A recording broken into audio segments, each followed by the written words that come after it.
मीठा खाना किसे पसंद नहीं है। Rasgulla, jalebi, chocolates, oh my God, बचपन से मीठा तो बहुत पसंद है। और ये भी बहुत सुनते आ रहे हैं कि मीठा खाओगे तो दांतों में सड़न हो जाएगी, दांतों में कीड़ा लग जाएगा, दांत निकालना पड़ेगा।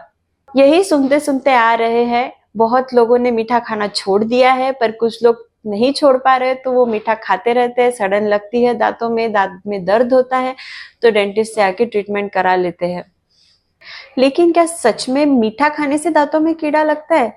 क्योंकि काफी सारे पेशेंट ऐसे भी होते हैं जो कहते हैं डॉक्टर हम तो मीठा बिल्कुल भी नहीं खाते, हमने 10 साल हो गए मीठा खाना छोड़ दिया है, फिर भी दांतों में इतना कीड़ा लगा है।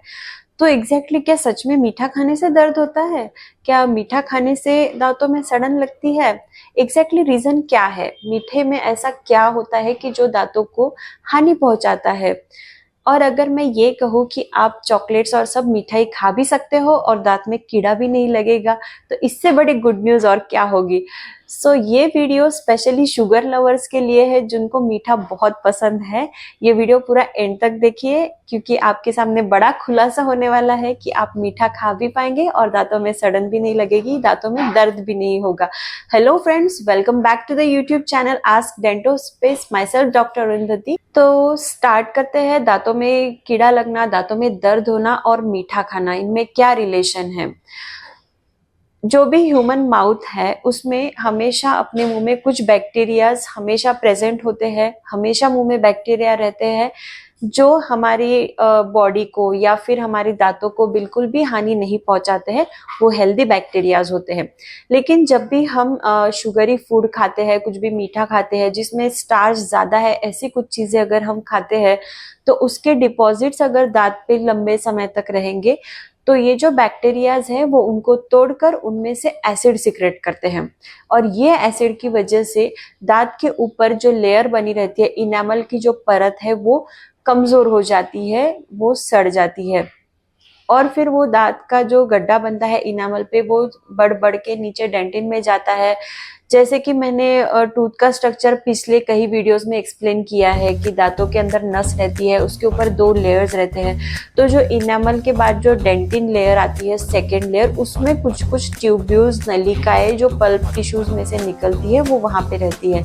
और जब कैविटी हो जाती है, जो भी हम शुगर या स्टार्च कंटेनिंग फूड खाने के बाद जो एसिड सिक्रेट होता है, उससे जो कैविटी दांतों में बनती है, अगर वो डेंटिन को ओपन कर देती है तो वो ट्यूब्यूल्स ओपन जाती है जिनका सीधा कनेक्शन नर्व से होता है। और इस वजह से मीठा खाने से तकलीफ होती है, या फिर अगर वो ज्यादा ही डेंटिन खुल जाता है तो ठंडे से भी तकलीफ होने लगती है, गर्म से भी झंझनाहट होने लगती है, और बहुत बार ये दर्द असह्य हो जाता है। अगर यही कीड़ा आपका पूरा नस में चला जाता है, कैविटी अगर पूरी नस में चली जाती है, तो फिर आपको रूट कनाल ट्रीटमेंट करना पड़ता है। दर्द उस टाइम पे बहुत ही ज्यादा अनबेरेबल हो जाता है। तो अभी हमने समझ लिया है कि एग्जैक्टली क्या प्रोसेस होती है दांतों में। जब भी हम मीठा खाते हैं या खाना फंसता है तो कैसे उसमें से एसिड सिक्रेट होके कैसे दांत में कैविटी हो जाती है। तो कैविटी लगने का प्रोसेस हमने अभी शॉर्ट में समझ लिया है। लेकिन अब आप बोलोगे कि डॉक्टर अभी आपने कहा था कि आप मीठा खा भी पाओगे, चॉकलेट्स खा पाओगे और आपके दांतों में सड़न भी नहीं होगी, ये कैसे पॉसिबल होगा? ये तो अभी आपने बताया ही नहीं है। तो इसके लिए आपको बहुत ही सिंपल चीज करनी है। जब भी आपने अगर प्रॉपरली सुना होगा तो मैंने ये कहा था कि अगर कोई भी फूड पार्टिकल, या तो वो शुगर हो, मीठा हो, या फिर स्टार्च कंटेनिंग फूड पार्टिकल हो, अगर वो आपके दांतों के सरफेस पे बहुत लंबे समय तक रहता है तो उसमें प्रोसेस होके उसका कन्वर्जन एसिड में होके कैविटी बनती है। तो हमको ये प्रोसेस को कंप्लीट नहीं होने देना है। मतलब आप जब भी मीठा खा रहे हो, कुछ भी फूड खा रहे हो, तो उसको ज्यादा टाइम तक दांतों पे ना रहने देना है। इसके लिए आपको खाने के बाद तुरंत रिंस करना है। इतना सिंपल है। उसको अच्छे से ब्रश कर लो अगर पॉसिबल है तो, या फिर आप कुल्ला कर लीजिए, रिंस कर लीजिए।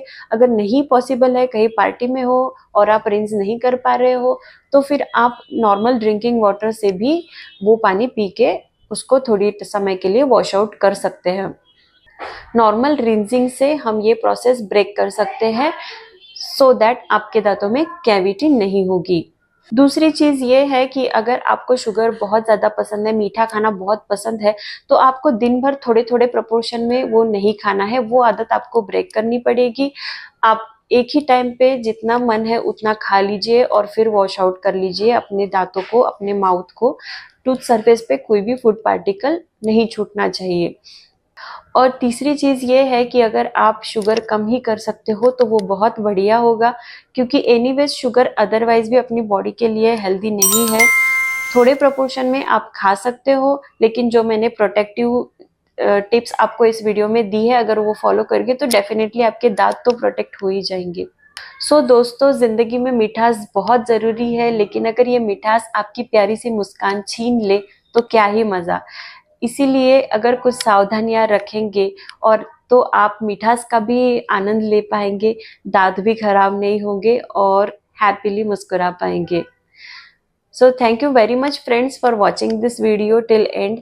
आई होप आपको ये वीडियो बहुत अच्छा लगा हो। बहुत ही इजी सिंपल ट्रिक और टिप मैंने इस वीडियो में दी है, वो आपके जो भी शुगर लवर और जो भी दोस्त है उनके साथ शेयर करिए, कमेंट करिए, और जो भी डाउट्स है वो आप हेल्पलाइन नंबर पे कॉल करके पूछ सकते हो। चैनल को सब्सक्राइब करिए। Keep watching. Have a happy healthy life. See you in next video. Thank you.